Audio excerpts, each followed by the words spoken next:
All right, so today I'm going to show you guys this trivia board game from the History Channel. Full disclosure, I was gifted this product to review, but will still be giving you my unbiased, honest opinion.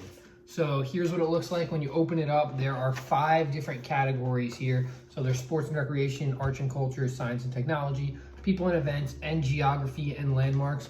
So I actually got the opportunity to play this game with my friends last night, and we really had a lot of fun playing it. Some of the questions can be really hard. Some of the questions can be really easy, but that's how trivia goes. I think one question was like, what town does SpongeBob SquarePants live in? And it was like Bikini Bottom. And then they'll be like, who was this poet that wrote this thing in 1875? And it's like, none of us know it, but that's part of the fun of the game. It delivers laughs, and it's just a good thing to play with friends.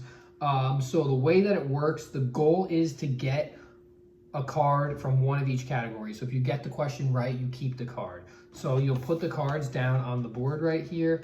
You'll put one of each to start, and then you will pick a selection card. So a selection card is what letter you're going to go with for the whole game. So let's say right here we have D, and then the first person up will try to answer question D. So as you can see on the card, each card comes with 6 questions. So there's a lot of cards in here, as you can see, and there's 6 questions on each card. So you could play this game a lot and probably never see all the questions. So there's a ton of questions on here. If you're a huge trivia and history buff, you'll probably love how many options there are, and you won't see repeat questions.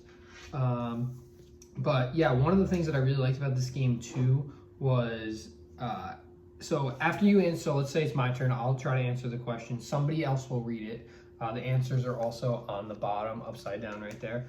I'll try to answer. If I get it right, I keep the card. If I get it wrong, I discard the card. And then I pick which card goes back on the board. So let's say this time I want to do sports and recreation. So when it gets to the end of the game, if somebody next to me needs geography and landmarks to win, I just won't put geography and landmarks back on the board, and then they won't have an opportunity to get that card. So there's a little bit of defense, a little bit of strategy, a little bit of blocking, which is really fun. It makes the game exciting.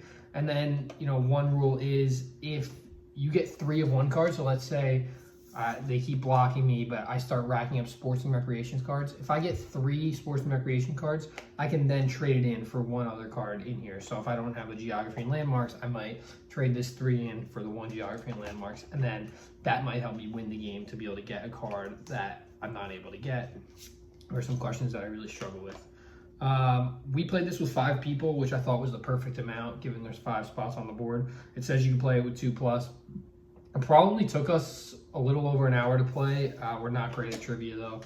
If you're good at trivia, it probably takes a little bit less. I think it says on the box 30 to 45 minutes to play. So yeah, that's a review. Thank you to the company for sending me this game to test out. And yeah, it's a fun game.